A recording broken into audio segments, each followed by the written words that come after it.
स्वागत है आपका आपके यूट्यूब चैनल एम रेलवे में। आज हमारी क्वेश्चन आंसर की क्लास नंबर 3 है। आज मैंने थोड़ा सा एक्सपेरिमेंट कर रखा है क्वेश्चन आंसर की क्लास में। एक्चुअली मैंने क्या किया है, जो इम्पोर्टेंट क्वेश्चंस है, अच्छे जितने भी पेपर्स प्रीवियस ईयर पेपर हो चुके हैं और जनवरी में जितने पेपर हुए थे उनका मिक्सचर किया है। और क्वेश्चन जो है इकोनॉमिक्स एंड मार्केटिंग से रिलेटेड नहीं है, बाकी सारे सब्जेक्ट्स को मिक्स किया है मैंने। ठीक है, अगर आपको ये इस तरह का क्लास चाहिए, इस तरह के क्वेश्चन आंसर का कि सारे मिक्सचर हो जाए, सारा जो भी जितने भी सब्जेक्ट्स हम पढ़ रहे हैं वो पूरा इकट्ठा ही हम उसके क्वेश्चन डिस्कस करें, तो ये कंटिन्यू रखेंगे सीरीज। अदरवाइज अगर आप सब्जेक्ट वाइज चाहते हो तो उस तरह से सब्जेक्ट वाइज कंप्लीट करेंगे। ठीक है, तो मेरा पूरा टारगेट क्या है कि हम सारे सब्जेक्ट्स मिलाकर DFCCIL में 1000 क्वेश्चंस पूरे डिस्कस करें। ठीक है, 1000 क्वेश्चंस बहुत ज़्यादा होते हैं। आप अगर 1000 क्वेश्चंस अच्छे से करोगे और सारे वीडियोस अच्छे से देखोगे और एक ना एक जो जितने भी मैं क्वेश्चंस बता रही हूँ उसका जो भी मैं एक्सप्लेनेशन दूंगी उसको अच्छा ध्यान से सुनोगे, तो आगे आपके एग्जाम में आपको 100% मार्क्स मिलने के चांसेस बहुत ज़्यादा बढ़ जाएंगे। ठीक है, ध्यान देना है ये। चलिए फिर क्लास स्टार्ट करते हैं। फर्स्ट क्वेश्चन क्या है, एंड डोंट वरी, हिंदी और इंग्लिश दोनों में है क्वेश्चन। ठीक है, which of the following statement about आदि महोत्सव held recently in new Delhi is correct. ठीक है, जो आदि महोत्सव हुआ था नई दिल्ली में हाल ही में संपन्न आदि महोत्सव के बारे में निम्नलिखित में से कौन सा कथन सही है। तो पहला कथन क्या है कि इस महोत्सव का विषय या फिर थीम था जनजातीय संस्कृति, खान पान और कारोबार की भावना का समारोह। ठीक है, तो थीम क्या थी? The theme of festival was a celebration of spirit of tribal culture, cuisine and commerce. तो ये राइट है, यही थीम थी इस साल की 2021 की। ये दिल्ली हट में हुआ था और वेंकैया नायडू जी ने इसका इनॉग्रेशन किया था और इसकी थीम यही थी। सेकंड क्या कहता है, second statement, the festival was organised by ministry of tourism, government of India. नहीं, ये जो फेस्टिवल था ये ऑर्गेनाइज किया गया था मिनिस्ट्री ऑफ ट्राइबल। ठीक है, ट्राइबल मिनिस्ट्री ने जो है इसको ऑर्गेनाइज किया था। तो ये स्टेटमेंट क्या होता है, गलत होता है। तो सही स्टेटमेंट क्या है, ओनली वन। तो option number A is the right one. ठीक है, याद रखना ये जनजातीय जो मंत्रालय है, ठीक है, उन्होंने इसको ऑर्गेनाइज किया था, ना कि पर्यटन मंत्रालय ने। तो सेकेंड जो स्टेटमेंट है वो क्या होता है, यहाँ पर गलत होता है।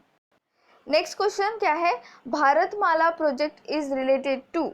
जो हमारा भारतमाला प्रोजेक्ट है वो किससे रिलेटेड है, कौन से टॉपिक से रिलेटेड है?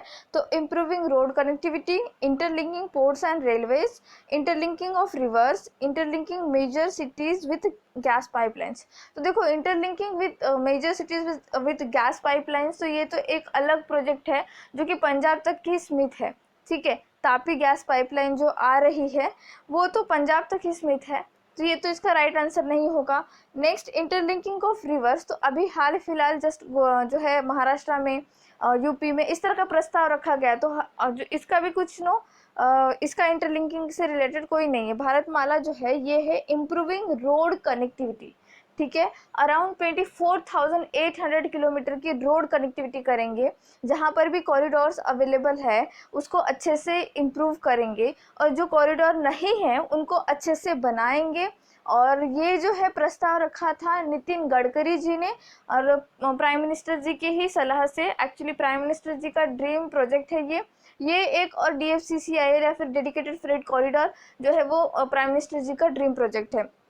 अच्छा, interlinking of ports and railways जो है ये DFC के अंडर आता है। ठीक है, हम जो है पोर्ट्स को रेलवे से कैसे कनेक्ट करेंगे, थ्रू DFC। जब हम DFC के बारे में पूरा एक डिटेल 2 घंटे का लेक्चर लेंगे उसमें मैं बताऊंगी आपको। ठीक है, तो ये देखो भारतमाला, इसका जो राइट आंसर है इम्प्रूविंग रोड कनेक्टिविटी। अब हिंदी में क्या है, ये भारतमाला परियोजना किससे संबंधित है? तो ये सड़कों के संयोजन को उन्नत करना, ठीक है, इससे संबंधित है। कनेक्ट करना, ठीक है, अल्टीमेटली कनेक्ट करना। नेक्स्ट क्वेश्चन क्या है, which one of the following is not a tributary of Indus river. ठीक है, which one of the following is not a tributary of Indus river. तो ब्यास, रावी, चेनाब, तावी, निम्नलिखित में से कौन सी एक सिंधु नदी की सहायक नदी नहीं है। ठीक है, यहाँ पर तो नहीं है हाईलाइट किया गया है, लेकिन आप कभी भी जब एग्जाम दोगे तो प्लीज क्वेश्चन को बहुत ही अच्छे से पढ़ना। अगर क्वेश्चन अच्छे से नहीं पढ़ोगे तो नॉट वाला जो है वो आप स्किप कर जाओगे, और जो पहला ही आप ऑप्शन पढ़ोगे जैसे बैस, आप उसको क्लिक करके आगे निकल जाओगे, क्योंकि आपने पूरा पढ़ा ही नहीं। यहाँ पर पूछा गया है नहीं है, तो देखो बैस, रावी, चेनाब ये तो सतलज की जो है सहायक नदियां हैं, या फिर कहे तो सॉरी सिंधु नदी की सहायक नदियां हैं। बट तवी जो है ये चेनाब की सहायक नदी है। ठीक है, तवी जो है ये चेनाब की लेफ्ट बैंक रिवर है, लेफ्ट बैंक ट्रिब्यूटरी है। तो Tawi is a tributary of Chenab, और चेनाब जो है वो किसकी ट्रिब्यूटरी है, वो इंडस रिवर की ट्रिब्यूटरी है, सिंधु नदी की एक सहायक नदी है।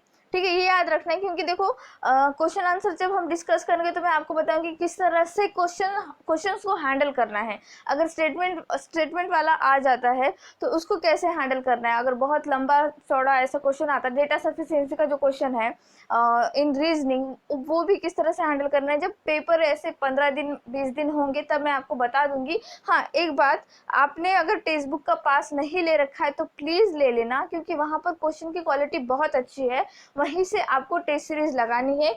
Use my code CTMV7N for 10% instant discount. 1 month का भी आप पास लेकर दे सकते हो, एज सच कुछ प्रॉब्लम नहीं है। अगर आप अफोर्ड नहीं कर सकते हो तो 1 मंथ का पास ले लेना, अफोर्ड कर सकते हो तो ऑल ईयर का ले लेना।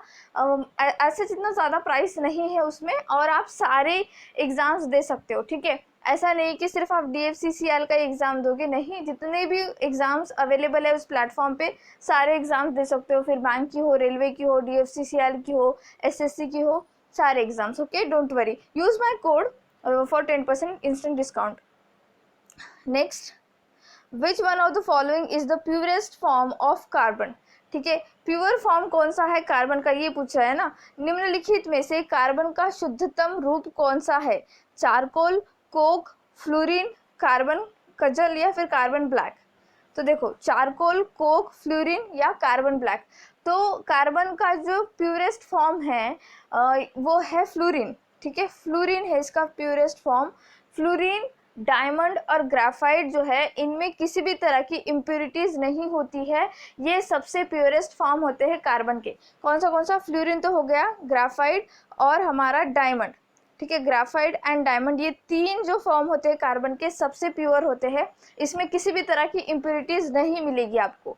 ये क्वेश्चन बनता है, आज तो ये पूछ लिया फ्लोरीन करके, आगे जाकर पूछा जाए तो ये ऑप्शन चेंज कर देगा और उसमें सिर्फ डायमंड दे देगा, तो ऐसा ना हो कि आपको ना आए। तो हमेशा जब क्वेश्चन आंसर आप भी खुद करने बैठो तो पोस्टमार्टम कर दो, हर एक ऑप्शन का पोस्टमार्टम करना ज़रूरी है, कि भाई अब एक तो क्वेश्चन कर लिया, ऐसा नहीं कि 1 लाइनर पढ़ते जाओ। 1 लाइनर पढ़ना कब इम्पोर्टेंट होता है, जब आपका सारा सिलेबस क्लियर हो जाए, सारा सिलेबस पढ़कर आप निकल जाओ, तब 1 लाइनर कर लेना। 1 लाइनर का भी PDF मैं आपको प्रोवाइड कर दूँगी, डोंट वरी, बट वो मैं अराउंड सितंबर के फर्स्ट वीक में कर दूंगी। ठीक है, मतलब एग्ज़ाम अगर 15 दिन 20 दिन पहले है, बाद में है, तब करूँगी। ठीक है, 20 दिन पहले उसके, ठीक, एडमिट कार्ड वगैरह जब आ जाएगा तब मैं 1 लाइनर आपको प्रोवाइड करूँगी, डोंट वरी। सब कुछ ऐसे सोच रखा है हमने, बस ऐसा है ना कि थोड़ा सा जो है, पहले तो हमको टाइम नहीं मिला था कि जून में ही पेपर होना है तो सब कुछ पढ़ा दे, फिर ऑर्गेनाइज करने में टाइम लग जाएगा। बट अभी जो है थोड़ा सा टाइम मिल चुका है हमको, सितंबर तक एग्ज़ाम होना है, तब तक तो जो जितना भी टाइम मिल रहा है वो अच्छे से यूटिलाइज करेंगे, और जो भी पढ़ेंगे वो अच्छे से पढ़ेंगे। ठीक है, ताकि एक भी मार्क्स हमारा जाए ना। ओके, तो इसका राइट आंसर क्या है, फ्लोरीन। फ्लोरीन जो है वो प्योरेस्ट फॉर्म है कार्बन का। Okay, next, who among the following first discovered cell. ठीक है, ये मैंने बायोलॉजी के मेरी क्लास में पढ़ा रखा है, आपने अगर मेरी बायोलॉजी की क्लासेस नहीं कर रखे तो प्लीज़ कर लेना, और किसी भी बुक से पढ़ लेना। ऐसा नहीं कि NCERT से ही पढ़ लो, आपके पास अगर कोई बुक अवेलेबल है उससे पढ़ लेना, नहीं है तो NCERTs मैंने अवेलेबल करा दी है मेरे टेलीग्राम ग्रुप पर, प्लीज़ मेरा टेलीग्राम ग्रुप ज्वाइन कर लेना, link in the description box. And one more thing, बच्चे मुझे बहुत बार पूछ रहे हैं कि मैम आपका GK का PDF कहाँ से ले, तो लिंक डिस्क्रिप्शन बॉक्स में दी हुई होती है, उसको क्लिक करना और आप डायरेक्टली मेरे ऑनलाइन स्टोर पर पहुँच जाओगे और वहाँ से ख़रीद लेना। PDF है, और जैसे ही ख़रीदते हो 5-10 मिनट के लिए वेट करो, और अपने मोबाइल के डाउनलोड सेक्शन चेक करो, वहाँ पर आपको PDF मिल जाएगा। ओके, तो देखो कौन था जिसने फर्स्ट डिस्कवर किया था सेल को, तो वो था रॉबर्ट हुक। ठीक है, रॉबर्ट हुक ने जो है सेल डिस्कवर किया था, और इसने किसके अंदर एक्चुअली सेल डिस्कवर किया था, ये कॉर्क ट्री के अंदर सेल डिस्कवर किया था। और वो सेल जो था वो डेड सेल था। ठीक है, वो डेड सेल था, उसने एक्चुअली सेल मेम्ब्रेन ही देख लिया था पूरा, और उसने बता दिया था कि ये सेल कुछ होता है। जब उसने सेल मेम्ब्रेन देखा था तो उसको ऐसा लगा था कि कोई मॉन्क बैठा हुआ है। ठीक है, और उस मॉन्क से रिलेटेड उसने रूम करके उसका सेल बना दिया था। ओके, इस तरह से उसने प्रोनाउंस कर दिया था कि सेल में बैठा हुआ है एक सेल, ठीक है, मॉन्क के रूप में।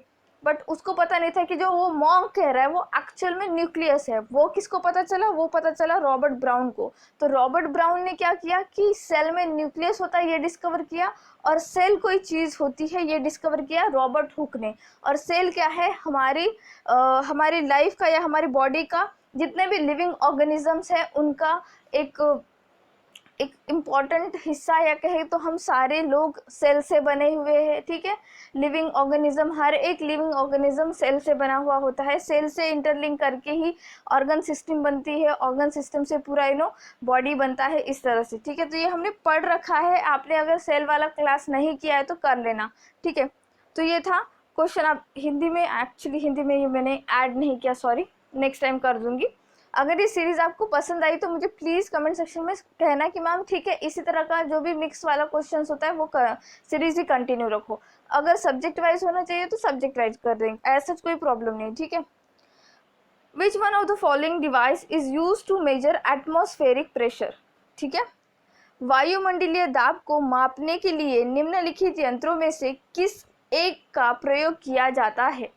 तो ऑप्शंस क्या दिया है, ammeter, barometer, potentiometer, lactometer.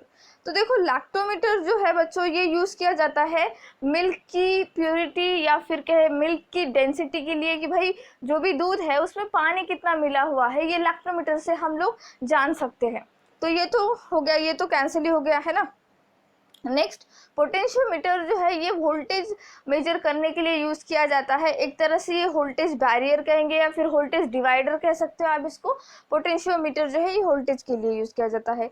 Barometer is the right answer. Barometer जो है वो एटमॉस्फेरिक प्रेशर मेजर करने के लिए यूज़ किया जाता है, वायुमंडलीय दाब जो मापने के लिए यूज़ किया जाता है बैरोमीटर।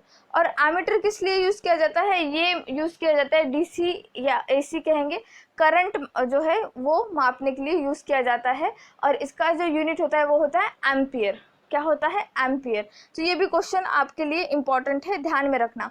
इम्पॉर्टेंट डिवाइसेस जो भी फिजिक्स में पहला पॉइंट हम यही पढ़ते हैं, इंस्ट्रूमेंट्स एंड इट्स यूज़। तो आपने इसका एक लिस्ट बना लेना है, नोटबुक अगर बना सकते हो तो बहुत बढ़िया, कि भाई फिजिक्स का, बायोलॉजी का और केमिस्ट्री का अपने लेवल पर नोट्स बनाना शुरू कर दो, क्योंकि टाइम है। पहले नहीं था इसलिए मैंने नहीं कहा, बट अब टाइम है तो कर दो, अदरवाइज वेट करो, हम लोग ही लॉन्च करेंगे PDF, तो वो खरीद लेना, वो उससे पढ़ लेना। ठीक है, ऐसा कुछ प्रॉब्लम नहीं है। अगर NCERTs होंगी तो फिर NCERT से तो अच्छे से ही पढ़ना है आपको। ठीक है, तो इसका राइट आंसर क्या है, barometer. Next, okay, which one of the following parts of body does not take part in the process of breathing। Breathing में कौन सा जो पार्ट है, देखो निम्नलिखित में से कौन सा शारीरिक अंग श्वसन क्रिया में भाग नहीं लेता, जैसे कि श्वसनी, बोमन स्पूट, डायफ्राम और श्वसनली। ठीक है, तो देखो ये क्या क्या है, bronchia, Bowman's capsule, diaphragm, trachea. तो देखो बोमन्स कैप्सूल हमने कहाँ पढ़ रखा है, हमने ये पढ़ रखा है किडनी के नेफ्रॉन में, तो ये तो अल्टीमेटली कैंसिल ही हो गया। बाकी सारे जो है हमने जो देख रखे, ब्रोंकिया, डायफ्राम, ट्रैकिया, ये सारे के सारे हमारे ब्रीदिंग में काम करते हैं। ट्रैकिया से क्या होता है, अल्टीमेटली ट्रैकिया से जो है पूरा, ये देखो ट्रैकिया है, यहाँ से हम जो है इनटेक कर रहे हैं। ठीक है, फिर ये ब्रोंकियाज ब्रांच में कन्वर्ट हो जाते हैं एक तरह से, फिर ये लंग्स में जाकर मिलते हैं। लंग्स में होते हैं एल्वेलीज, जहाँ पर अल्टीमेटली ऑक्सीजन और कार्बन डाइऑक्साइड का एक्सचेंज होता है। डायफ्राम क्या होता है, जब हम सांस लेते हैं तो कंप्रेस होता है, जब सांस छोड़ते हैं तो रिलैक्स हो जाता है, तो डायफ्राम भी इसमें काम करता है। ठीक है, डायफ्राम, लंग्स, लंग्स जो होते हैं डायफ्राम के ऊपर ही ऐसे सिचुएटेड होते हैं। तो ये मैंने बहुत डिटेल में पढ़ा रखा है रेस्पिरेटरी सिस्टम में, आप वो भी देख लेना, ठीक है। तो इसका राइट आंसर क्या है, बोमन्स कैप्सूल जो है वो ब्रीदिंग में किसी तरह का कुछ भी काम नहीं होता है उसका, ठीक है, क्योंकि उस बेचारे का तो दूसरा काम होता है ना, नेफ्रॉन में होता है वो, तो मतलब किडनी में होता है अल्टीमेटली, तो उसका तो दूसरा काम है, वो जो हमने एक्सक्रीटरी सिस्टम में पढ़ रखा है, तो वो भी देख लेना आपने, ठीक है। AIDS is cause by virus whose genetic material is. अब एड्स क्या है, एक वायरस, एक एड्स जो है, एड्स का फुल फॉर्म क्या है, एक्वायर्ड इम्यूनो डिफिशियंसी सिंड्रोम। ये किस वजह से होता है, ये HIV वायरस के वजह से होता है। HIV का फुल फॉर्म क्या है, ह्यूमन इम्यूनो डिफिशियंसी वायरस। और ये जो वायरस होता है ये RNA बेस्ड होता है। देखो वायरस जो होते हैं, एक तो होता है DNA बेस्ड, ठीक है, एक तो होता है DNA बेस्ड या फिर एक होता है RNA बेस्ड। जो RNA बेस्ड वायरस होते हैं इनका वैक्सीन बनाना बहुत मुश्किल होता है, क्योंकि ये हमेशा अपना शेप चेंज करते रहते हैं। मतलब अगर हम इसके खिलाफ कोई एंटीबॉडीज अपने बॉडी में डालेंगे भी, ठीक है, तो भी ये क्या करेंगे कि कुछ अलग सा अपना शेप बना देंगे, अलग सा कुछ एक अवतार ला देंगे, और फिर वो एंटीबॉडीज इसके ऊपर काम नहीं करेंगे। इसीलिए हम कोरोना वायरस के ऊपर इतनी इफ़ेक्टिव वैक्सीन अभी तक नहीं बना पाए हैं, क्योंकि कोरोना वायरस भी एक RNA बेस्ड वायरस है। उसी तरह से जो एड्स का HIV वायरस है वो सिंगल स्ट्रैंडेड RNA वायरस है, ठीक है, सिंगल स्टैंडर्ड RNA वायरस है। ये क्वेश्चन बनता है, इसीलिए मैंने इसके ऊपर ज़्यादा जोर दिया है। HIV virus is a single strand RNA virus, okay. तो इतने ही क्वेश्चंस थे आई थिंक। एड्स जिस वायरस के कारण होता है उसका अनुवांशिक पदार्थ क्या है, तो उसका अनुवांशिक पदार्थ है एक स्टैंडर्ड RNA, ओके, ये एक standard RNA, C is the right answer. नहीं, और एक है, the accidental touch of nettle leaves creates a burning sensation which is due to the inject of, ठीक है। इसका हिंदी वर्जन, संयोग से बिच्छू बुट्टी नेटल की पत्तियों के छू जाने पर जलन पैदा होती है, यह किस अंतःक्षेपण के कारण होता है। मुझे प्रोनाउंसिएशन करने में अगर प्रॉब्लम हो रहा है तो प्लीज़ वहाँ पे मुझे माफ़ कर देना, ओके। तो देखो ये किस कारण होता है, तो ये मिथाइनिक अम्ल के कारण होता है, ठीक है, मिथाइनिक एसिड के कारण होता है। मिथाइनिक एसिड जो है ये कार्बोक्सिल एसिड में ही आता है। और मिथाइनिक एसिड, अब देखो बच्चे क्या पढ़ के जाते हैं कि जैसे बिच्छू बुट्टी का जो हमें टच होता है, वो लीव्स अगर टच होता है तो हाथों में सूजन सी आ जाती है, और वो किस वजह से आ जाती है, फॉर्मिक एसिड के वजह से आ जाती है। और बच्चे पढ़ के जाते हैं फॉर्मिक एसिड, और ऑप्शन में दे देता है वो मिथाइनिक एसिड। तो मिथाइनिक एसिड कुछ नहीं है, ये भी फॉर्मिक एसिड ही है, ठीक है, also known as formic acid. तो डर मत जाना, इसीलिए मैं आपको कहती हूँ कि क्वेश्चन ज़्यादा से ज़्यादा लगाओ, आपको पता चल जाएगा कि भाई ऑप्शन में भी किस तरह से वो लोग खेल सकते हैं, ठीक है। तो देखो एंट जो हमारी मुंगी जब हमको काटती है, चींटियाँ जब हमको काटती है, तब भी जो है फॉर्मिक एसिड के वजह से ही हमको जलन होती है। एंड वन मोर थिंग, ये भी क्वेश्चन बनता है कि जब हम बहुत ज़्यादा एक्सरसाइज कर लेते हैं, ठीक है, जैसे फर्स्ट सेकेंड डे में हम एक्सरसाइज करते हैं तो फिर सूजन सी आ जाती है हमारे हाथों पैरों में, और फिर हमारा जो पूरा बदन है वो दर्द करने लगता है। तो ऐसा क्यों, क्योंकि लैक्टिक एसिड की वजह से, ठीक है, लैक्टिक एसिड की वजह से। तो वो हम आगे पढ़ेंगे, फिर भी वो क्वेश्चन मैं यहाँ पर मैंने आपको जस्ट नोट डाउन करने के लिए कह दिया कि भाई ये भी क्वेश्चन बनता है, तो वो भी आपको ध्यान रखना है। तो मिथाइनिक एसिड ही है जिसकी वजह से सेंसेशन होता है जब नीटल लीव्स हमको टच होती है, ओके। तो ये सारे क्वेश्चंस थे। आपको ये क्लास कैसा लगा प्लीज़ कमेंट सेक्शन में कमेंट करके बताना। अगर अच्छा लगा तो लाइक कर देना और इस वीडियो को शेयर कर देना। और ये सीरीज़ ऐसे ही चालू रखनी है, यानी मतलब बता दीजिए, या फिर जून के बाद 15-20 जून के बाद पूरा सिलेबस ख़त्म करने के बाद ये सीरीज़ स्टार्ट करें, आपके दिल पर है। मतलब आप अगर बताओगे, मेजोरिटी में ज़्यादा बच्चे बताएंगे कि मैम सीरीज़ स्टार्ट रखिए, तो हम ये सीरीज़ स्टार्ट रखेंगे, ओके। मतलब ऐसे ही कंटिन्यूटी में जारी रखेंगे, ओके।